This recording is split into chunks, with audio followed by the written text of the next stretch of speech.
The movie begins with Nick Hume, a male office worker who lives a joyful life with his family. Nick is married to Helen Hume and has two sons. Brendan is the elder, and Lucas is the younger. They go about their daily lives happily, but everything changes when a terrible incident occurs in their family. And, first landing it. No kidding. Go home, idiot. Lucas, you have a loyal and loving brother. Come here. Come on. Nick takes his eldest son Brendan to a hockey game one time because he has been named a starter for his hockey team. Meanwhile, his wife and youngest son can't be with them because Lucas has an appointment at the dentist. Nick is overjoyed to witness his son's outstanding performance during the hockey game. He is ecstatic about his son's victory.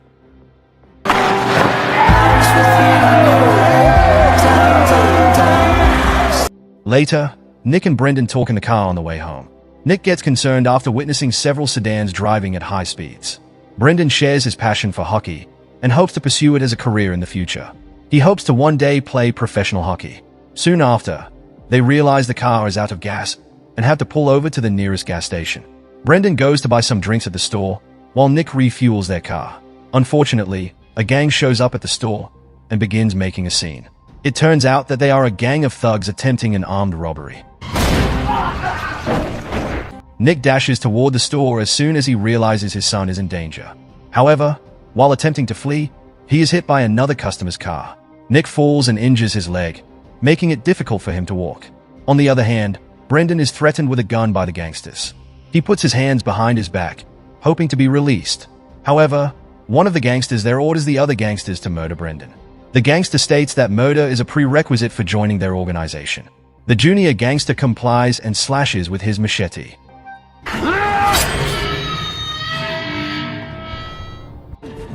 Brendan! Help! Help me! The gangsters flee the scene.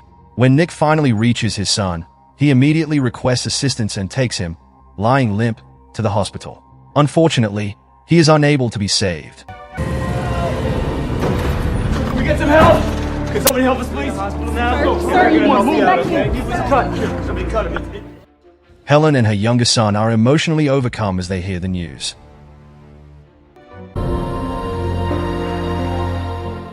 That day marks the beginning of Nick and his family's nightmare. Helen is devastated and enraged by what happened to her son. She requests that Nick find out who killed her son and put him in jail. Nick promises to take care of this, and they try to sleep. Pre-trial hearing tomorrow. Animal jail.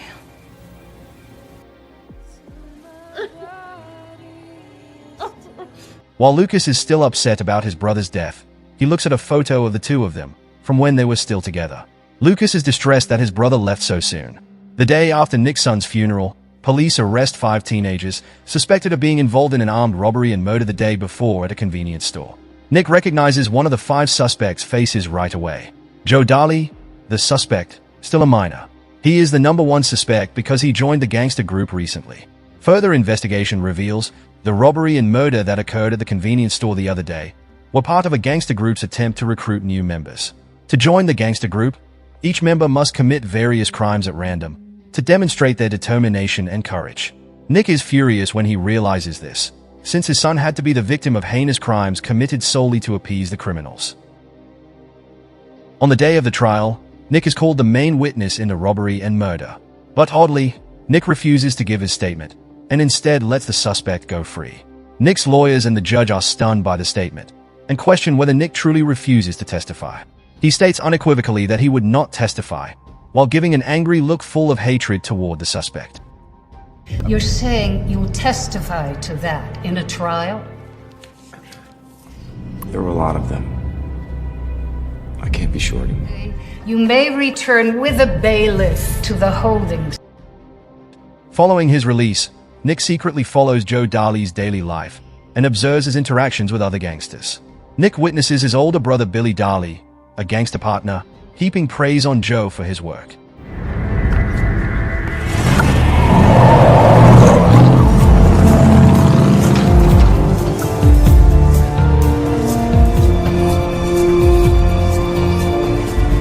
I'm proud of him. It comes to light that Nick chose not to testify in court because he desired to meet Joe and punish him himself. The fact is that the sentence Joe, who is still a juvenile, would receive in court will not be proportional to the murder. Nick devises a plan to exact revenge on Joe. In addition, he retrieves a knife from his storage area and goes straight to meet the young man. Jesus, Nick! I'll be home as soon as I can. Nick has second thoughts about what he has to do when he arrives at the gangster's place, but he goes ahead with his plan and kills Joe and flees the scene.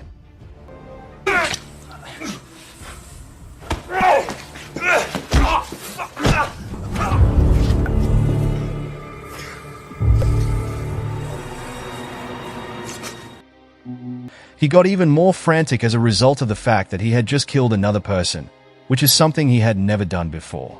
Nick's wife is taken aback when she sees him come home with blood on his hands and expresses her surprise. He decides to clean himself immediately. He starts crying again because he was helpless to save his son and can't do anything to bring him back. The action shifts to the moment when Billy Darley, the leader of the criminal organization, learns from his fellow criminal Bodie that Joe has been murdered. After hearing the news, Billy realizes that Nick is the one who has taken his brother's life. Now Billy's plan is to make Nick's family life a real nightmare. The following day, Billy gives his associate Hiko the order to murder Nick. Nick is going home from work and is walking around the neighborhood and becomes aware that he is being followed from behind. He swiftly disarms the gangster who is attempting to attack him with a machete and then hits him with a briefcase.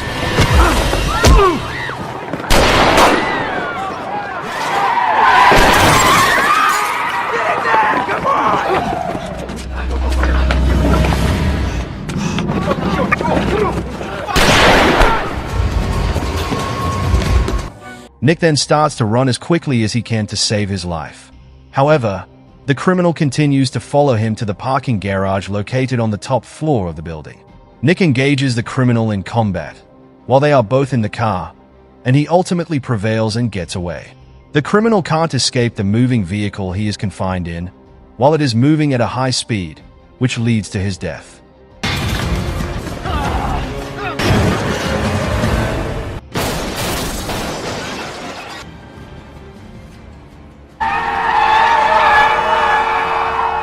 Billy and his gang are unsuccessful, but Billy is still intent on carrying out his plan to get revenge.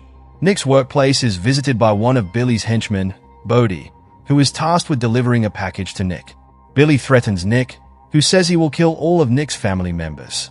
Nick immediately returns to his house after receiving a package containing scribbled pictures of his family.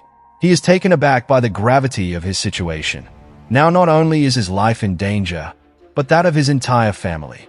He panics and calls the police to request protection for his home and family for the next 24 hours. However, because there are more members of the criminal organization than officers working that shift, the police can't keep up with them. On that night, there is a massacre of all of the police officers who are on duty outside. Billy and the rest of his thugs successfully break into Nick's house. They start their search for the family right away.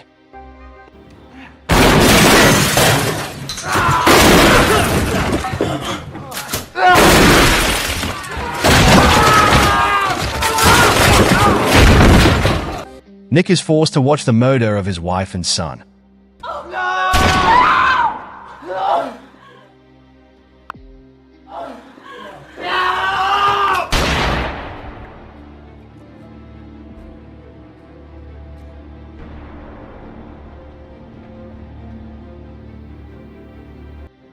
After shooting them, Billy finally shoots Nick in the stomach, who passes out. Since Billy and his companion believe Nick has died, they decide to leave the house. Following the events, it is discovered that Nick had a chance survival, as the bullets that were fired did not cause any damage to his vital organs. His son also survived the attack, but he suffered significant bleeding and head injuries, and is in a coma. However, his wife passed away. Move your fingers if you can hear me. I love you so much. So much more like your mom, stubborn. I'm so sorry. Nick, who was already in bad condition at the time, gets even more enraged. He then decides to check out of the hospital and return to his house.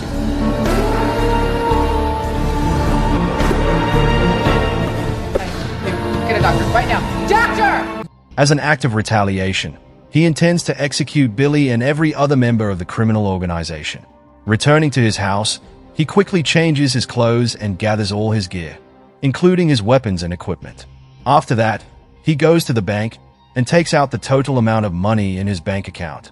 Later that night, he begins searching for the members of the criminal enterprise. Having gathered the necessary information, he then goes to a bar to learn more about Billy's whereabouts. He stirs up a ruckus with one of the bartenders, because the guy does not intend to reveal at all where Billy is hiding. Eventually, Nick attacks the bartender and pays him money to force him to reveal. He also inquires about the best place to purchase a firearm. By some strange twist of fate, the bartender points Nick in the direction of a local gangster named Bones Darley, who has a history of dealing weapons in this town. Nick goes to the gangster's place and promptly purchases a firearm, a long-barreled rifle. Bones Darley eventually concludes that the person who is buying the gun is Nick, who is aiming the weapon at Bones' son Billy. Bones, a father himself, can empathize with Nick's desire for vengeance and the anger it drives over the deaths. As a result, Bones permits Nick to murder his son, but he refuses to disclose the location of Billy. Bones is a genuine gangster, and he believes that one must pay for one's life and mistakes. I've got a killing thing about you. Motherfucker after my son, Billy? You killed my youngest. Now you're after Billy, yeah? Anything he did's no damn doing of mine. Go your way now. After obtaining the firearm, Nick prepares with all his equipment. He goes so far as to shave his head completely bald. After that, Nick pays a visit to Billy's gangster hangout.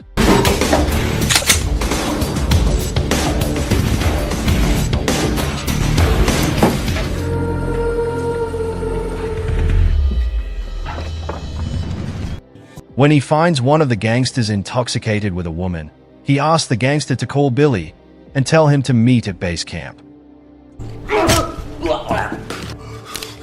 Call it. Pecco, you sandbagging son of a bitch. He uses the rifle he carries to kill the gangster. Billy is filled with anger because Nick is killing his partner too easily, and he must stop him as soon as possible. Billy's father stops him from going to the base camp and warns him to stay at home instead of going there. But Billy doesn't care, and he takes his father's life, shooting him in the head. While this is happening, Nick picks off the thugs one by one back at the base camp. He gets seriously injured due to the fight.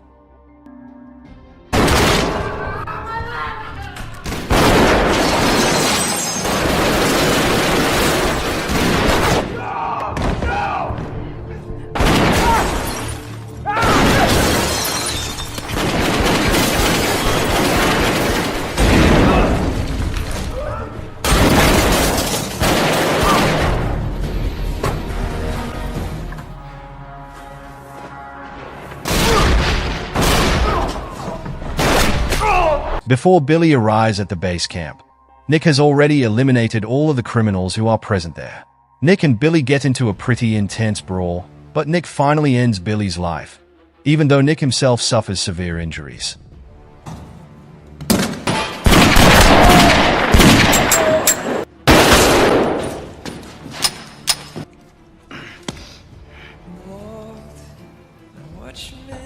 He is successful in exacting vengeance and makes his way back home, completing his mission.